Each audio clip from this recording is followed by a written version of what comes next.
좀 그 뉴스를 봐도 그 감기 때문에 이렇게 아픈 분들이 참 많다고, 그래서 병원이 그냥 꽉꽉 찬다고. 그래서 엊그제도 뉴스 보니까 뭐 마레타에도 감기 때문에 누가 죽고 뭐 그런 일도 있었다는 이야기 듣습니다.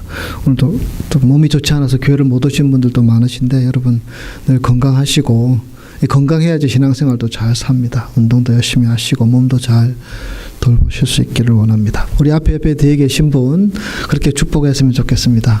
몸과 마음이 다 강건하시기를 축복합니다. 서로 축복하기를 원합니다.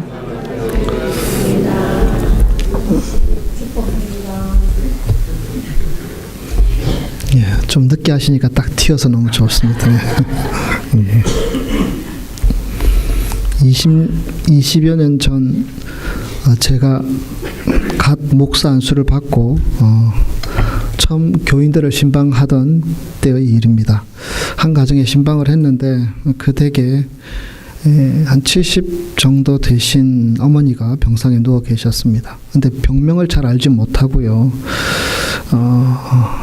20년째 누워 있는데 그냥 고통스러우니까 진통제는 계속 그 강도가 세지고, 그 약을 많이 먹다 보니까 좀 속도 안 좋아지고, 그래서 참 어렵게 계신 어머님. 그런데 의사도 이 원인을 잘 알지 못하고 뭐 이렇다 저렇다 얘기만 많이 한다는 얘기들. 그래서 이따가 머리가 깨어질 때도 아파서 그 고통 때문에 진통제 뭐 먹지 않으면 살 수가 없고, 그런데 진통제가 너무 세지니까 이제는 그 며느리 얘기로는 말도 이렇게 헛소리를, 헛이야기를 막 하기도 한다라는 이야기를 듣습니다. 그 누워 계신 분도 권사님이셨는데요. 어쨌든 그 댁에 신방하고 또 말씀을 전하고 위로하고 또 제 정성을 다하여서 기도했었습니다. 그리고 잠시 교체하고 이제 일어나려고 하고 있는데, 70 정도 되신 그 권사님이 갑자기, 그전에는 한마디도 안 하셨거든요. 며느리가 다 얘기하셨는데요. 갑자기 저에게 이렇게 말씀하셨습니다. 목사님, 제가 얼마나 아픈지 목사님은 모를 거예요.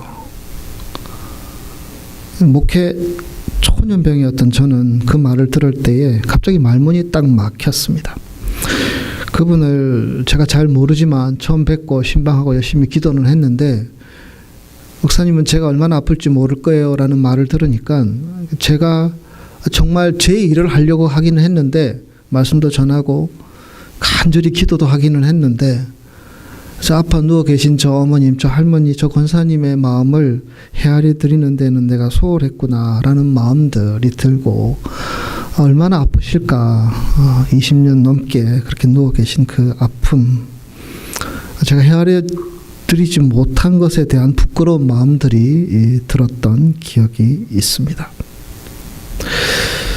안 아프고 살면 좋은데, 여러분 우리는 종종 아프고 살게 되지요. 여러 가지 아픔들이 우리에게 있습니다. 어릴 때는 또 어릴 때 나름대로의 아픔이 있고요. 이게 아픔이라는 것이 몸의 아픔뿐만 아니라 마음의 아픔, 또 영적인 아픔, 이런 것도 있지 않습니까? 노년에 이르기까지 고비마다 우리는 여러 가지 아픔을 경험하면서, 고통을 경험하면서 살아오고 있습니다. 정말 말 못할 질병으로, 또 마음의 큰 병으로 인생 여정, 힘겨운 싸움을 하며 하루하루 살아가는 분들도 많이 계십니다. 제가 경험했던 그 일처럼 그런 심각한 아픔을 겪어보지 않은 사람은 다른 사람의 아픔을 잘 이해하기가, 헤아리기가 힘든 것 같습니다. 그만큼 이 아픔, 또 그 상처는 크고 힘들고, 물론 뭐 아픔을 통해서, 고통을 통해서 신앙적으로 보면 우리가 단련이 되기도 하고, 고통 이후에 하나님의 은혜가 넘치는 체험들을 하기도 하지만, 어떤 경우는 이 아픔이 너무 크다 보니까 신앙까지도 흔들려 버리는 경우들도 있습니다. 처음 아픈 일이 생기고 고통스러운 일이 생기고 병이 생기면 정말 간절히 하나님 앞에 부르짖고 매달리며 기도하게 되었는데, 그것이 한두 달도 아니고 1년, 2년도 아니고 10년, 20년 이렇게 지나가 버리면, 내가 기도하는데 하나님이 왜 안 들으시지? 이런 질문부터 시작해서 나중에는 그냥 이건 뭐 기도해야 될 일도 아닌 것처럼 그냥 터부치해버리고, 그리고 그 아픔에 대해서 하나님을 의지하는 그 마음 자체를 접어버리는 그런 경우들. 오랜 시간 고통을 당하는 분들이 그렇게 행동하는 모습도 본 적들이 있습니다. 옛날 한국의 유행가 가사 가운데 뭐 아픈 만큼 성숙해진다 이런 가사도 있지만 누가 아픔을 좋아하겠습니까? 누가 아픔을 좋아하겠습니까? 그런 아픔이 내게 없었으면, 그런 고통이 내게 없었으면 지금 내가 이런 육체적인 아픔, 또 관계의 아픔, 여러 가지 아픔이 있는데 이것이 빨리 사라졌으면 하는 바람이 우리 보통 사람들의 바람이 아니겠습니까? 심각한 아픔을 겪어보지 않는 사람은 정말 다 헤아릴 수 없는 것이지요. 그래서 이 아픔은 우리가 인생을 살아가면서 늘 경험하게 되고 그것으로 인하여서 갈등하기도 하고 혼란스러워하기도 하는 것이 이 아픔이라는 것이 아닌가 생각하게 됩니다. 그런데 여러분, 우리 기독교 신앙이라는 것은요, 아픔에서 시작됩니다. 다르게 얘기하면 우리가 참으로 아파할 때에 그 속에 하나님의 손길을 경험할 수 있게 되고 그 속에 하나님의 은혜를 만날 수 있게 된다라는 것입니다. 기독교의 복음이 무엇이냐 물어보면 기독교의 복음은 예수 그리스도다 이렇게 얘기하는 것이 정답이겠죠. 예수 그리스도, 그분이 지신 십자가, 고통, 또 죽음, 우리 죄인들을 향한 그 놀라운 은혜와 하나님의 사랑, 우리는 십자가 앞에 나아갈 때마다 그 하나님의 위로와 사랑을 맛보게 됩니다. 그래서 복음은 기쁜 소식입니다. 우리에게 희망의 소식이며 우리에게 기쁜 소식이며 우리로 미래를 바라보며 마음을 열고 나아가게 만드는 어떤 소망의 소식이 아니겠습니까? 복음은 우리를 살리는 능력이며 복음은 우리에게 참으로 놀라운 우리 인생을 새롭게 변화시키는 능력이 복음 안에 담겨져 있습니다. 그리고 이 자리에 예배드리는 저와 여러분은 그 복음을 깨달은 자들이죠. 하나님의 사랑을 아는 자들이죠. 예수님의 십자가의 은혜들을 아는 자들이죠. 그래서 오늘도 이 자리에 나와 우리는 하나님 앞에 예배하고 있습니다. 그런데 예배를 드리는 우리의 삶의 자세에 있어서 예배의 삶을 위한 덕목들, 우리가 지난주에는 두려움에 대해서 이야기를 나누었는데요. 오늘은 이 아픔이라는 것으로 함께 나눌 수 있기를 원합니다. 첫째, 우리가 예배의 자리에 서서 하나님 앞에 나아갈 때에 가져야 될 마음은요, 하나님이 아파하셨다라는 사실을 깨닫는 데서 우리 예배의 시작이 되어야 할 줄 믿습니다. 하나님이 아파하셨다는 것입니다. 누구 때문에? 나 때문에, 우리 때문에 하나님이 아파하셨다라는 사실입니다. 하나님께서 예수님을 우리에게 보내주셨죠. 하나밖에 없는 외아들 예수 그리스도 제물이 되게 하셨죠. 누구를 위해서? 우리를 살리기 위해서, 우리를 구원하기 위해서, 우리를 하나님의 자녀 삼으시기 위해서 예수 그리스도를 보내주셨죠. 그런데 여러분, 하나님의 입장에서 보면 그것은 최후의 선택이었고요. 그리고 그 선택은 하나님의 아픔이 동반된 사건이었습니다. 우리를 얻기 위해서, 우리를 구원하기 위해서, 우리로 이 자리에, 예배의 자리에 설 수 있도록 하기 위해서 하나님은 당신의 아픔을 감수하면서 예수 그리스도의 희생의 길을 허락하여 주셨다는 것입니다. 예배를 드리면서 우리가 먼저 기억해야 할 것은요, 그 하나님의 아픔이 얼마나 컸는지, 그리고 그 아픔은 바로 우리를 향한 아픔이었다라는 것입니다. 지금도 하나님은 우리를 향하여 아파하고 계시죠. 하나님께서 우리를 품으셨는데 우리의 공로가 없고 우리의 헌신이 부족하고 우리의 신앙이 여리고 우리의 믿음의 삶이 하나님 앞에 부끄러운 것이 많지만 그러나 하나님께서는 우리를 품으셨고 자녀 삼으셨고 언제나 우리의 기도를 들으시고 찬양을 받으시고 예배를 받으시는 그 하나님이신데 그 하나님 앞에 여전히 부끄러운 모습으로 서 있는 우리들, 그것으로 인하여서 하나님이 아파하신다라는 사실을 우리는 기억해야 한다라는 것입니다. 예배자로 설 때마다, 하나님 앞에 예배 드리는 자세로 나아갈 때마다 하나님께서 얼마나 아파하셨는지를 우리가 묵상하며 나아가는 삶의 모습. 하나님께서 예수님을 주신 사건이 그냥 아무렇지도 않게 행하신 사건이 아니라는 것을 우리는 생각할 수 있습니다. 저에게도 아들이 둘이 있는데 예전에, 지금은 많이 좋아졌는데 저희 둘째가 좀 몸이 좋지 않아서 한번 강단에서도 말씀을 드렸지만 갑자기 이게 몸이 움직이다가 근육이 딱 멈추어서는, 그래서 한 3초, 4초, 5초 그렇게 멈추어서는 시간들이 있었습니다. 한국에 가서도 검사했고 미국에 와서도 의사들 만나고 약을 먹었지만 도대체 이렇게 회복이 되지 않고 잘 달라지지 않았습니다. 그러다가 어떻게 약을 바꾸었는데 그 약이 효력이 있어서 지금은 많이 좋아지게 되었죠. 근데 제가 집에 들어가면 뭐 인사하기 위해서 제 아들이 나오는데 딱 멈추어 서게 됩니다. 몇 초 동안 아빠랑 허그하기 위해서 왔는데 이러지도 저러지도 못하고, 그러다가 시간이 지나면 다시 이렇게 풀리고 서로 허그하고 그랬던 시간들. 근데 제 아들이 딱 멈추어서는 그 시간을 보면 제 마음도 딱 멈추어서는 것을 느끼게 됩니다. 얼마나 힘들까, 어린 나이에 얼마나 고통스러울까를 생각하면서 집에 들어갈 때마다 저는 되게 조심스러워 했었습니다. 또 우리 아들이 그러면 어떨까, 그렇게 할 때 내가 어떤 표정을 지어야 할까, 또 내가 어떻게 기도해야 될까. 이 아들이 가지는 아픔들을 보면서 제가 정말 아파하는 부모의 마음을 가질 수 있었습니다. 여러분, 하나님은 우리를 보면서 그렇게 아파하시는 분이십니다. 우리는 하나님의 자녀들이죠. 하나님의 아들, 하나님의 딸, 하나님께서 예수님의 피로 값주고 사신, 그래서 얻게 되신 하나님의 소중한 사람들입니다. 그리고 그들이 멸망하지 않고 구원받도록 하기 위해서 하나님은 아파하시는 그 아픔의 마음들을 담아서 하나님께서 우리에게 주실 수 있는 최상의 선물을 우리에게 허락하여 주셨죠. 그분은 예수 그리스도이십니다. 그래서 그분을 믿는 자마다 멸망치 않고 영생을 얻게 하려 하심이니라.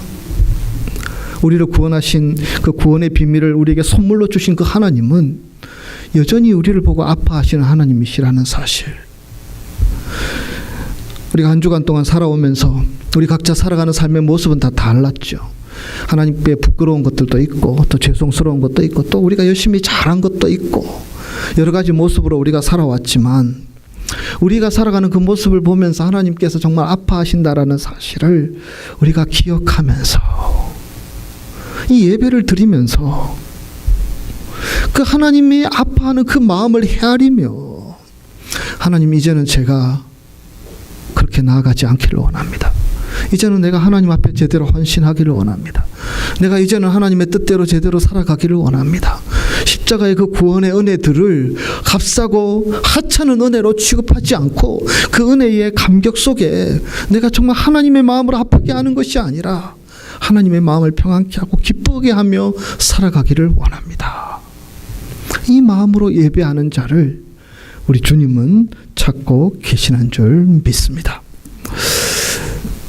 예배자로 나아가면서 우리는 하나님의 아픔을 이해해야 합니다. 두 번째로, 우리는 예배자로 서면서 오늘 누가복음 18장 본문에 나와 있는 세리의 마음으로 하나님 앞에 나아가야 할 줄 믿습니다.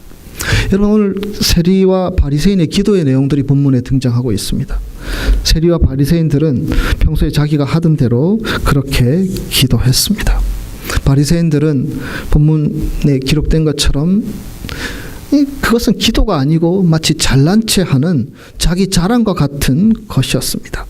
기록에 의하면 바리새인인 랍비 시메온 벤 요카이라는 사람이 있었는데요. 이 사람은 하나님 앞에 기도할 때 이렇게 기도했다 합니다. 하나님, 이 세상에서 단 두 사람의 의인이 있다면 바로 저입니다. 여러분, 이게 기도입니까? 근데 이게 기록으로 남겨져 있습니다. 이 세상에 단 두 사람의 의인이 있다면 바로 저와 제 아들입니다. 이렇게 얘기했다고 합니다. 그리고 만약에 한 사람의 의인이 있다면 그것은 바로 저입니다. 이 바리새인들이 했던 이야기입니다. 오늘 본문 우리가 읽은 말씀 가운데서도 바리새인이 어떻게 하나님 앞에 기도하고 있는지, 아니면 기도가 아니고 자랑하고 있는지를 나타내고 있습니다. 11절 말씀, 서서 따로 기도하여 이르되 하나님이여 나는 이런 것 하지 않았고 저 세리와 같지 아니함을 감사하나이다. 나는 금식하고 11조를 드리고 하나님 앞에 내 할 일 다 했습니다. 나는 이렇게 자랑스러운, 나는 이렇게 하나님 앞에 번듯한 사람입니다. 그렇게 하나님 앞에 기도했습니다. 세리의 기도는 어떻습니까? 세리의 기도는 달랐습니다. 그는 감히 하나님 앞에 가까이 나오지도 못했습니다. 본문을 보시면 멀리 서서라는 표현들도 나오고요. 눈을 들어 하늘을 쳐다보지도 못한 채라는 표현도 나옵니다. 가슴을 치며라는 표현도 나오고 있습니다. 그리고 그는 이렇게 외칩니다. 하나님이여 불쌍히 여기소서. 나는 죄인이로소이다. 여러분, 이 성경에 등장하는 바리새인과 세리 가운데 누가 하나님 앞에 더 의인인지는 말하기가 어렵습니다. 왜냐하면 그것에 대한 근거들이 나타나고 있지 않기 때문에. 그들이 기도했던 얘기들만 가지고 하나님께서 그들을 어떻게 판단하실지는 우리가 알 수 없는 것이지요. 그냥 바리새인들은 그렇게 기도했고 그렇게 살았고, 세리는 어떻게 살았는지는 모르지만 그는 나를 불쌍히 여겨달라고 기도하고 있습니다. 여러분, 우리가 예배를 드리면서 하나님 앞에 나아갈 때 가져야 될 중요한 마음은요, 우리 자신을 아파하는 마음을 가지고 나아가야 한다라는 사실입니다. 이 바리새인은 그렇지 않았다는 것입니다. 그러나 이 세리는 자신을 아파하면서 하나님 앞에 나아가고 있는 것입니다. 자신 속에 있는 죄의 뿌리가 얼마나 깊은지, 하나님께서 그러한 은혜로 십자가의 구원으로 우리를 용서하시고 우리를 하나님의 자녀 삼아 주셨음에도 불구하고 이 죄악의 뿌리가 얼마나 깊은지, 이 교만이 얼마나 깊은지, 내 욕망대로 살고자 하는 이 마음들이 얼마나 큰지, 내 뜻대로 살고자 하는 마음이 얼마나 큰지, 하나님의 말씀이 날마다 우리에게 던져지고 도전이 되고 우리에게 격려가 되고 우리에게 자극이 되지만 그 말씀 아랑곳하지 않고 지난 한 주도 우리가 살아온 것은 아니십니까? 하나님을 등지고 살아온 많은 시간들. 이 세리도 이런 고백을 할 수 있는 정도가 되면 그는 예수님을 아는 사람들이고 하나님을 아는 사람들이었겠죠. 그래서 이렇게 기도할 수 있었겠죠. 그도 하나님을 믿는 사람으로 살았고, 하지만 그의 삶들을 돌아보면서 얼마나 자기가 부끄럽고, 얼마나 자기가 추하고, 얼마나 자기가 하찮고, 얼마나 자기가 하나님의 긍휼하심이 없으면, 하나님의 자비가 없으면, 하나님의 은혜가 없으면 살 수 없는 존재이라는 사실을 그는 처절하게 깨닫고 있었던 것이죠. 자신을 보고 아파하는 마음으로 나아갔다라는 것입니다. 자신의 죄를 아파하고 자신의 살아가는 신앙의 모습들, 해칠한 무덤과 같이 겉은 어떨지 모르지만 속은 정말 문드러져가는 자신의 모습들을 바라보면서 그는 아파하고 있습니다. 하나님과 사귀면 사귈수록, 하나님께 기도하면 기도할수록, 하나님과 동행하면 동행할수록 거룩하신 하나님 앞에서 우리가 얼마나 부끄럽고 추하고 죄인인지를 깨닫게 되는 것이 이 세리의 기도 속에 담겨있는 예배자의 모습이라는 사실을 우리에게 도전하고 있는 것입니다. 간음하다가 현장에 잡힌 여인, 하나님께서는 용서해 주셨죠. 그리고 너는 가서 다시는 이런 죄를 짓지 말라, 그렇게 말씀하셨죠. 요한복음 8장에 나오는 말씀들. 그 여인이 어떻게 살았을까, 그런 생각을 해보았습니다. 그 여인이 과연 어떻게 살았을까? 예수님의 그 말씀을 듣고 잘 살았을까? 아니면 또 예전으로 돌아가서 그렇게 살았을까? 말씀에 나오는 것이 아니기 때문에 제가 함부로 말씀드릴 수 없지만, 여러분, 우리의 삶들을 돌이킨다는 것이 참으로 어렵다는 것을 우리는 알고 있습니다. 오늘도 우리가 주님 전에 나와서 예배 드리고 있는데, 그럼 여러분, 이 예배를 통해서 하나님께서 어떤 도전을 주셨고, 어떤 마음을 감동을 주셨고, 어떤 부끄러운 마음들을 주셔서 우리로 하나님 앞에 회개하게 하는지, 하나님은 애통하는 마음을, 애통하는 자를 받아주시는 줄 믿습니다. 하나님은 우리의 연약함을, 우리의 어리석음을, 우리의 죄악된 모습들을 그대로 가지고 나아가서 이 세리처럼 불쌍히 여겨달라고, 나는 죽을 수밖에 없는 죄인이라고 하나님 앞에 고백하는 마음으로 나아가는 예배자를 하나님이 찾아주신다라는 사실입니다. 우리는 신앙의 관점에서 볼 때에 하나님께서 우리에게 요구하시는 일들을 하지 않기도 하고요. 하나님께서 하지 말라고 하는 것들을 하며 살아가기도 합니다. 사랑하라, 용납하라, 헌신하라, 충성하라, 하나님의 나라와 하나님의 의를 구하라 말씀하시지만 우리가 구하는 것들은 과연 무엇입니까? 여러분들이 찾고 있는 것은 무엇입니까? 여러분들이 붙들고자 하는 것들은 과연 무엇입니까? 내가 기도하면서 내 기도의 제목의 목록들을 한번 돌아볼 수 있기를 원합니다. 우리는 여전히 우리의 욕망과 우리의 바람과 우리의 소원을 가지고 하나님 앞에 나아갑니다. 그리고 그것이 전부인 양, 그것이 이루어져야지 내가 행복한 것인 양, 그렇게 살아가는 우리들의 모습입니다. 하나님 앞에 구하는 것에는 바쁘고 번잡하고 힘들지만 내가 정말 하나님 앞에서 아파하고 있는지, 내 속에 하나님의 마음을 아프게 하는 많은 것들이 여전히 우리의 삶에 덕지덕지 묻어있고 덕지덕지 붙어있음에도 불구하고 그것을 떼어내고 그것을 처리하고 그것을 털어버리려고 하는 우리의 삶의 노력들, 아파하는 마음들 하나님은 가지고 있는지 우리에게 질문하고 계시다라는 것입니다. 이 세리는 그렇게 하나님 앞에 기도했고 하나님께서는 이 세리의 기도를 받아주시겠다고 그렇게 말씀하고 계신 것이 아닙니까? 세 번째로 우리는 예배자로 나아가면서 우리가 가진 아픔들을 아파하며 나가야 될 뿐만 아니라 우리 신앙 공동체 또 이웃들의 아픔들도 헤아리는 마음으로 하나님 앞에 예배해야 할 줄 믿습니다. 오늘 말씀을 마치고 우리가 성찬식에 참여하게 될 것인데요. 여러분, 우리가 성찬식에 참여한다라는 것은요, 우리가 예수 그리스도의 몸을 함께 먹고 마시며 예수님께서 흘려주신 피 잔을 먹고 마시며 우리가 그리스도 안에서 하나 되었다라는 것을 나타내는 상징이 바로 성찬의 예식이 아니겠습니까? 그래서 떡을 떼고 잔을 마시면서 우리는 그리스도 안에서 한 가족이며 한 지체라는 사실을 우리가 새벽 예배 때 고린도전서를 함께 나누고 있는데, 오직 몸은 예수 그리스도이시며 그 몸에 붙어있는 지체들로서 우리 모든 크리스탈 교회 교우들이 함께 신앙생활하고 있다는 사실입니다.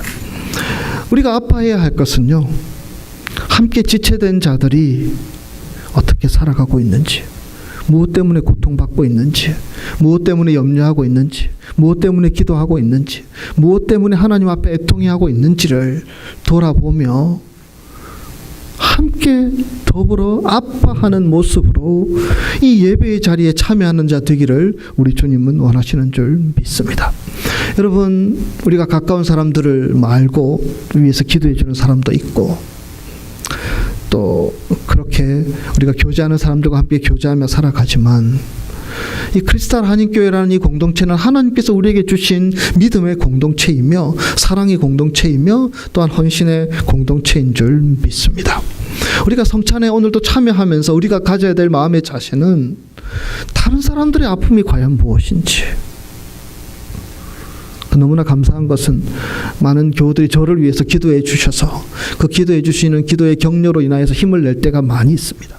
그러나 저만 그러는 것이 아니라 우리 모든 교우들이 서로를 위해서 함께 기도해 주며 함께 아파해 주며 함께 사랑을 나누며 함께 그들의 고통들을 함께 이야기하며 함께 기도하며 나가는 그런 신앙의 모습, 그런 것들을 아파하며 나가는 믿음의 모습들, 하나님께서 저와 여러분에게 원하시는 아픔의 모습이 아니겠습니까?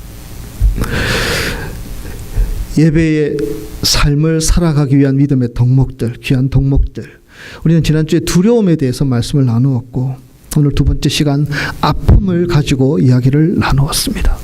예배를 들을 때마다 여러분, 나 때문에 하나님이 얼마나 아파하셨는지 다시 한 번 더 돌아보면서 그 아픔을 헤아릴 수 있는 자리에만이 주시는 은혜가 있다라는 사실을 우리는 기억해야 할 줄 믿습니다. 여러분, 우리는 아파해야 할 존재입니다.